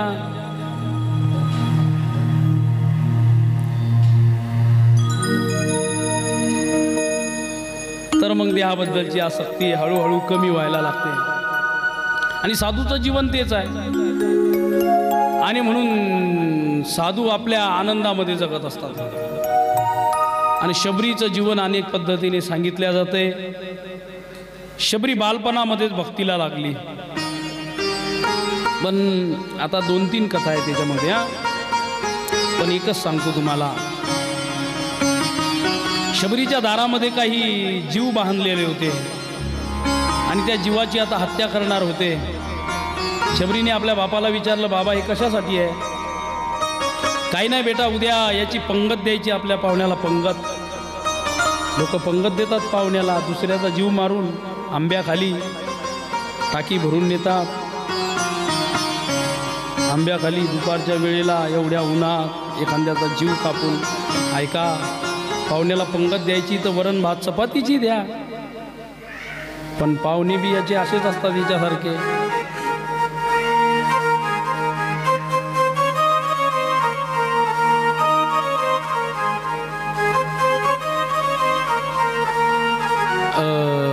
मांस खाऊनी हाऊस करी जोडूनी वैरी ठेविला. आज जर तुम्ही मांस खाऊन हाऊस करसाल तर उद्या तो सुद्धा मग तुम्हाला खाऊन हाऊस करेल. किती आपण निर्दैवी झालो बघा. अरे एखाद्या आईचं लेकरू आपण आणतोय, तिच्यापासून दूर करतोय. तुमचं लेकरू एका तासासाठी जरी तुम्हाला भेटलं नाही तर तुमचा जीव अख्खं घर जमा करता तुम्ही डोक्यावर घेता. अख्खं घर अख्खं गाव लोळायला लागता, माझं लेकरू द्या, काही करा. मग त्या आईचा बछडा तिच्यापासून दूर केल्यावर तिचं काय होत असेल? म्हणून मालकांना विनंती करा, माझ्या बहिणीला विनंती आहे, दाजीला विनंती करा की हे थांबवलं पाहिजे. आणि त्यांना म्हणलं पाहिजे बस झाला आता, आता गावात चांगला सप्ताह चालू आहे, त्याच्यापेक्षा तुम्ही काजू बदाम खा ना. काजू बदाम जर जमत नसतील, तोंड गोड पडत असेल तर मग पिस्ता देते त्याच्यासोबत आणून थोडासा पिस्ता. ते सांभाळा हो ताई, सांभाळा सांभाळा, त्या जवळ घ्या ना. असं कसं बरं ते गोंधळ करताय तुम्ही, नुसतं हसताय असं नाही, घ्या त्याला जवळ. आहो घ्या, जवळ घ्या, सांभाळा. आणि मग दुसऱ्याचा जीव मारून जर तुम्ही सुख भोगत असाल तर ते सुख टिकणार नाही. आणि मग संध्याकाळच्याच वेळेला शबरीने ती जी बांधलेली दावण होती ती दावणच्या दावण सोडून दिली. इकडे लक्ष द्या. आणि इकडे कोणी येऊ पण नका, आता नका येऊ इकडे. तिकडे जरा बघा, उद्या मोठा प्रसाद आहे आपला. पुरुष मंडळींनी जरा लक्ष द्या काही तिकडे. त्या दावणीचे ते सर्व जीव सोडून दिले. आणि मग लक्षात आलं या पोरीने सोडले, आता हिचाच जीव घ्यायचा. संध्याकाळच्याच वेळेला आपलं घराचा त्याग केला शबरीने आणि मातंग ऋषीच्या आश्रमावरती राहायला लागली. आश्रम बाजूला आहे, नदीच्या काठावरती राहत होती. आश्रमात कसं जाऊ, ते तर साधू आहेत, मी तर स्त्री आहे. आश्रमात मला जाता येणार नाही. मग नदीच्या काठी एका झाडावर राहत होती शबरी. बघा जीवन किती कठोर आहे. मी सेवा केली पाहिजे म्हणून ज्या मार्गाने मातंग ऋषी यायचे त्या मार्गामध्ये काही काटे असतील, कणकर असतील, दगड असतील, ते सकाळी 3 वाजता उठून शबरी साफ करायची. असं 8 दिवस चाललं. 8 दिवसानंतर मातंग ऋषी म्हणताय सेवा दिसते पण सेवा करणारा दिसत नाही. भाऊ बघा, सेवा दिसते पण सेवा करणारा दिसत नाही. आजची परिस्थिती अशी आहे, सेवा दिसत नाही पण सेवा करणारे भरपूर दिसतात. हा सेवाधारी मंडळ आहे. किती महिलाचं आहे? 50. पुऱ्या किती लाटणं झाल्या? 50 किलोच्या. महिला तर 50 आहे आणि मग पुऱ्या 50 किलोच्याच लाटल्या का? सेवा करणारे भरपूर दिसतात पण सेवा दिसत नाही. एक वेळेस सेवा दिसली पाहिजे, सेवा करणारा दिसला नाही पाहिजे तरी चालेल. आज शबरीची सेवा दिसते पण सेवा करणारी शबरी दिसत नाही. मातंग ऋषी आपल्या आश्रमातील त्या वृंदांना म्हणतात, कोण आहे? 2-3 दिवस पहारा ठेवला जातो पण पहारा करून ही शबरी सापडत नाही. पण एक दिवस डोक्यावरची मोळी खाली आदळल्या जाते आणि शबरीचा हात धरल्या जाते. एखादी अपराधी असल्यासारखी शबरी हालते. बघा काय सेवेचा भाव असतो. एखादीच म्हणली असती, हो महाराज लय झालं तुमचं, तुमचे ते कपडे धुवान, तुमचे एवढी सेवा करा, तुम्ही आम्हालाच म्हणता मुकाट्या बसा आणि कोण तिकडे जा, आम्ही चाललो घरी. हां बघा, सेवा करून ही शबरी एका अपराध्यासारखी उभी आहे. ही सेवा आहे बरं का, सेवा आहे, सेवा आहे, सेवा. सेवा अशीच असली पाहिजे. खरं तर सेवा करायची असेल तर शबरीसारखी करा. आणि मग मातंग ऋषीच्या जवळ उभं केलं शबरीला आणि मातंग ऋषी विचारतात, कोण आहे तू? महाराज मी शबर जातीमध्ये जन्माला आलेली आहे आणि मग अशी झाडावरती नदीच्या काठाला का राहते? महाराज आश्रमात मी राहिली तर लोक तुम्हाला काहीतरी म्हणतील. मतंग ऋषीने सांगितलं, माझं नावच मतंग आहे. मतंग याचा अर्थ होतो हत्ती. आणि हत्तीकडे पाहून भोकणारे लय असतात. हत्तीकडे पाहून भोकणारे लय असतात. हत्ती ज्यावेळेस गल्लीतून चालतो ना, इतके कुत्रे भुकतात पण हत्ती काय मागं वळून पाहत. पण भुकणाऱ्याला भुकू दे, तू उद्यापासून माझ्या आश्रमात राहा. ऐका, याला म्हणतात गुरु आणि शिष्याची परंपरा. शबरी आश्रमात राहू लागली आणि काही दिवसानंतर मातंग ऋषीची ती अवस्था जवळ आली. मातंग ऋषीला आता निघायचं आहे, आपला देह सोडायचा आहे, आपली कर्म संपलेली आहे, आपलं इथलं अन्न संपलेलं आहे. म्हणून आता मातंग ऋषी देह ठेवणार आहे. आणि मग मातंग ऋषीने शबरीला आवाज दिला, शबरी. आता शबरी जवळपास खूप 60, 65, 75 वर्षाची झालेली आहे. मातंग ऋषी तर 145, 50च्या जवळ गेलेले आहे. आता मातंग ऋषीने शबरीचा हातात हात घेतला आणि सांगितलं, शबरी मी निघालो. गुरुजी तुम्ही जर जासाल तर मी काय करू? मी तर तुमच्या भरोशावर आले होते ना. अगं मी चाललोय शबरी, पण तुझ्यासाठी तरी या ठिकाणी कोणीतरी येणार आहे. तू त्याचं भजन करत इथे राहा. गुरुजी कधी येईल तो? कधी येईल हे सांगत नाही, फक्त भजन करत राहा. आणि तो तुझ्यासाठी येणार आहे. जो माझ्यासाठी नाही आला तो तुझ्यासाठी येणार. बघा, भक्तीने जे फळ भेटत नाही ते सेवेने भेटते बरं. म्हणून मातंग ऋषीसाठी रामाची भेट नाही, तर शबरीसाठी रामाची भेट आहे. म्हणून सेवा करा. कथा ऐकल्यापेक्षाही तुम्ही जर इथल्या पुऱ्या लाटू लागल्या, तुम्ही इथं झाडून काढलं, इथला कचरा उचलला, तर महादेव प्रसन्न होईल. एखाद्या वेळेस कथा ऐकून तो प्रसन्न होणार नाही, पण तुम्ही इथं सेवा केली तो प्रसन्न होईल. बरं, सेवा केली तुम्ही इथं सेवा करा. इथं आल्यानंतर कचरा कुठे दिसला तर तो ग्लास उचलायचा, एका कोपऱ्यात टाकून द्यायचा. पण काय करतात, आपणच कचरा करतोय. काही काही लोकांना अजून कळत नाही. घरात कचरा करतात काही लोक. पुडी खातीन, पलंगाखाली खातील, तंबाखू खातीन, तिथं कोपऱ्यात टाकतील. तुम्ही घर स्वच्छ ठेवू शकत नाही तर मंदिर काय ठेवणार? आपलं असून ठेवत नाही तर मंदिर काय ठेवणार? सेवेचं फळ आहे. काही दिवस निघून जात आहेत आणि मग एक दिवस शबरी आपल्या कुटियाच्या समोर आहे आणि मनामध्ये भाव घेऊन आहे, माझा राम येणार आहे, माझा लखन येणार आहे आणि मग मी त्यांची सेवा करणार आहे. रोज बागेमध्ये जाऊन बोरा आणते, फुलं आणते. हा भाव आपण ऐकणार आहे आणि कथेला पुढे नेणार आहे. अरे मेरी झोपड़ी के भाग आज खुल जाएंगे, राम आएंगे. मेरी झोपड़ी के भाग आज खुल जाएंगे, राम आएंगे. राम आएंगे, आएंगे, राम आएंगे. राम आएंगे, आएंगे, राम आएंगे. मेरी झोपड़ी के भाग खुल जाएंगे, राम आएंगे. मेरी झोपड़ी के भाग खुल जाएंगे, राम आएंगे.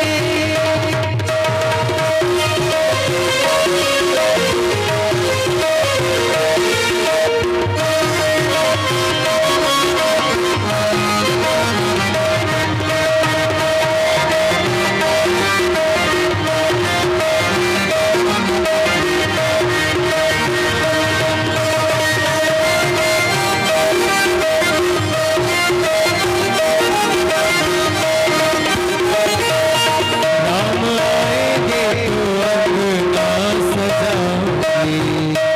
राम आएंगे तो अंगना सजाऊंगी. दीप जला के दिवाली मैं मनाऊंगी. दीप जला के दिवाली मैं मनाऊंगी. मेरे जन्मों के सारे दुख मिट जाएंगे, राम आएंगे. मेरी झोपड़ी के भाग खुल जाएंगे, राम आएंगे. राम आएंगे, आएंगे, राम आएंगे.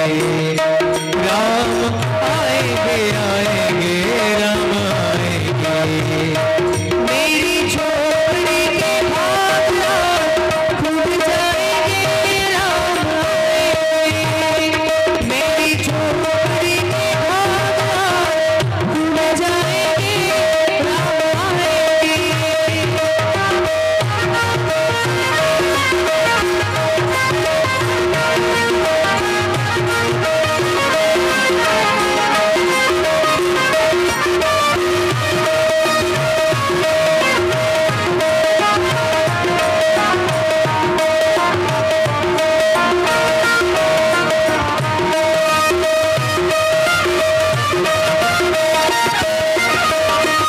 राम झूलेंगे तो पलना झुलाऊंगी. राम झूलेंगे तो पलना झुलाऊंगी. मीठे मीठे मैं तो भजन सुनाऊंगी. मीठे मीठे मैं तो भजन सुनाऊंगी. मेरी जिंदगी के सारे दुख मिट जाएंगे, राम आएंगे. मेरी झोपड़ी के भाग खुल जाएंगे, राम आएंगे. मेरी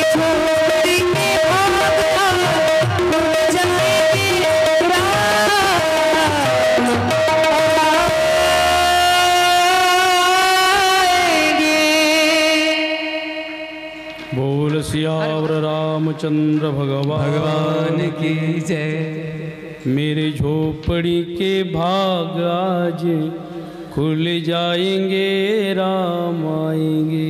कोणती झोपडी? हां, ही झोपडी. या झोपडीत कधी रामाला आणण्याचा प्रयत्न करा. या झोपडीत नको कोणी मारा. या झोपडीत मी बस. ही झोपडी कधीतरी रामाला बोलवलं पाहिजे. रोज सकाळी बागेमध्ये जायचं, फुलं तोडून आणायचे.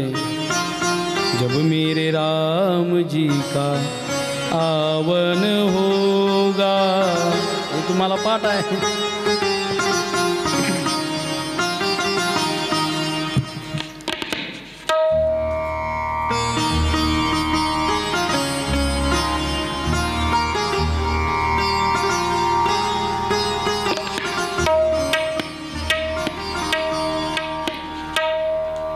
आएंगे रघुराई में आसन पे बिठाऊगी, मीठे मीठे बेर अपनी हाथों से खिलाऊगी. साथ साथ लक्ष्मण जी का दर्शन होगा, शबरी के कुटियों का पालन होगा. बगिया में जाके मैं कलिया चून लाऊगी, हार बनाऊगी मैं, माला पहनाऊगी.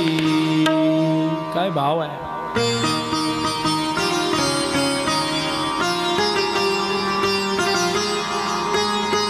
आणि असा भाव प्रकट करत असताना शबरीच्या द्वारात भगवान येत आहेत, शबरीला भेट देत आहेत. आणि भेट दिल्यानंतर भगवान शबरीला सांगतायत, मा मला माफ कर, मी तुझी सून नाही सांभाळू शकलो. बघा, अरण्यातले मायबाप वेगळे आहेत आणि घरचे मायबाप वेगळे आहेत. खरं तर राम अरण्यात कशासाठी आला? तर मायबापासाठी. अरण्यात कोणता बाप आहे आणि अरण्यात कोणती माय आहे? तर अरण्यातला बाप म्हणजे जटायू पक्षी आहे आणि अरण्यातली माय म्हणजे शबरी आहे. जन्मदात्या मायबापाला सुद्धा देव सोडून येतो. तुम्ही भक्ती करा.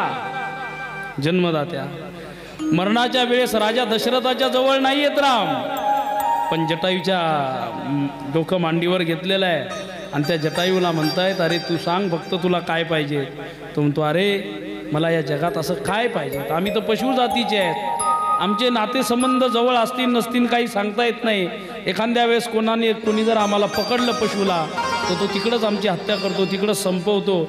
आमच्या लोकांना कळत सुद्धा नाही आम्ही आहे का नाही.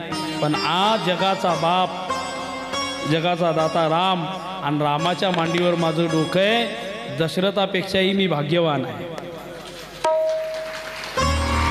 आहे का नाही? जटायू दशरथापेक्षा भाग्यवान. अरे स्वतःच्या बापाला पोराची मांडी भेटली नाही, पण पशु असून सुद्धा मला भेटली, आणि म्हणून मी भाग्यवान आहे. म्हणून जटायू बाप आहे आणि शबरी काय आहे?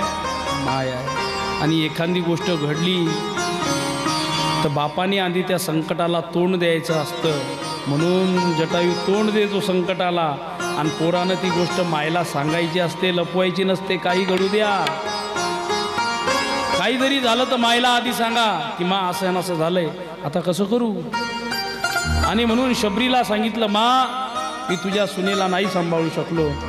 आणि मग पूर्ण वार्ता ऐकल्यानंतर शबरी बोलते, अधमते अधम अधम अति नारी, मयमती मंदते ही खरारी. अरे रामा, मी अधम आहे, ही पापिनी आहे, त्यामध्ये मी स्त्री जात आहे. भगवान परमात्मा म्हणतात, मी जात नाही पाहत, मी धर्म नाही पाहत, मी गोत्र नाही पाहत. मी जर काय पाहतो तर मी फक्त भक्ती पाहतो. आणि मग एक एक भक्ती भगवान परमात्मा सांगतायत. 9 प्रकारच्या भक्ती आहे. प्रथम भगती मम संतन कर संगा, दुसरी कथा प्रसंगा,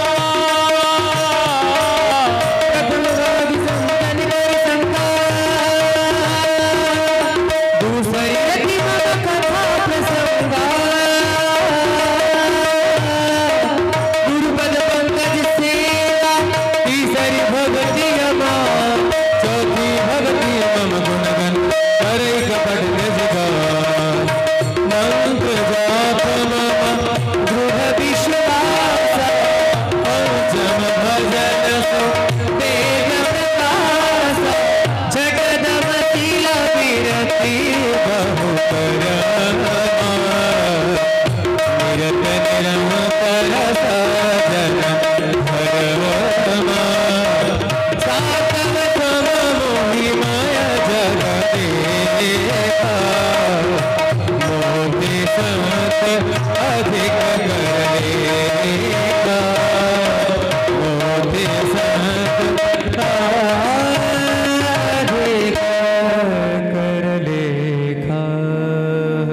प्रथम भगती मम संतन कर संगा, दुसरी भगती मम कथा प्रसंगा, तिसरी भगती अमान मंत्र जाप मम दृढ विश्वासा. अशा 9 प्रकारच्या भक्ती सांगितल्या जातात. एक जरी भक्ती असली तर आम्ही त्याचा स्वीकार करतो. तुझ्याकडे तर या 9च्या 9 भक्ती आहे. आणि म्हणून माणसांनी जथा लाभ तथा संतोषा, जसं देवाने ठेवलं तसंच राहिलं पाहिजे. म्हणून तुकाराम महाराज म्हणतात, ठेविले आनंदे तैसेची राहावे, चित्त असू द्यावे समाधान. पण मग उस्तच का बाजेवर बसायचं का, देरे हरीण पलंगावरी नाही. पण जे दिलेलं आहे त्याच्यात समाधान मानलं पाहिजे. आणि म्हणून योग अग्नीमध्ये आपल्या देहाला ठेवून देते. भगवान परमात्मा पुढे पंपा सरोवरावरती येत आहेत. तिथून पुढे भगवान परमात्मा किष्किंधा नगरीमध्ये प्रवेश करतायत. आणि मग तिथे आल्यानंतर तो सुग्रीव पाहतो, कोण 2 राजकुमार आहेत. हनुमंतरायाला पाठवतो, अरे हे जर बालीने पाठवले असतील तर मग आपलं काही खरं नाही, आपण पळून जाऊ. पण भगवान परमात्मा तिथे हनुमानजी येत आहेत. को तुम 2 राजकुमारा, तुम्ही कोण आहे, तुमचे पाय एवढे कोमल आहे, ही भूमी कठीण आहे, याच्यावर तुम्ही कसे चालता. आणि एवढ्या कोमल पायाचा चालू शकतो त्या अर्थी माझा भगवान असला पाहिजे. आणि म्हणून प्रभूची हनुमंतरायाची भेट होते. दोघांची भक्ताची भगवंताची भेट. पुढे सुग्रीवाचं बालीचं युद्ध होते. आणि मग बालीला मारून सुग्रीवाला राज्य दिल्या जाते. तारा अनेक प्रकारे विलाप करते, नाना विधीत विलाप करी तारा, छुटे केसन ही देह संभारा.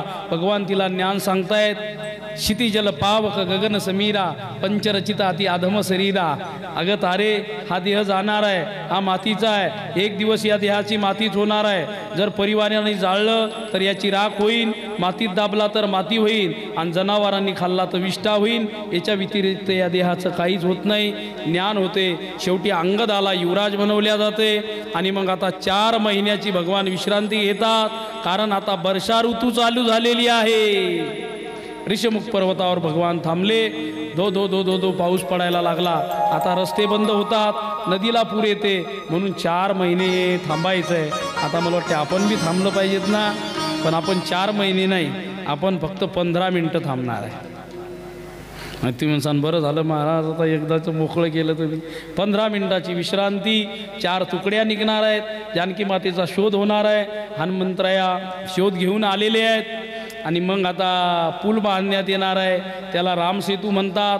त्या रामसेतून सेना जाणार आहे, युद्ध होणार आहे. आणि रामजी जानकीला घेऊन येणार आहे. राजदरबार सजणार आहे. आणि महाआरती ओवाळण्याचं भाग्य तुम्हाला मिळणार आहे. बरं का, तुम्हाला मिळणार आहे. म्हणून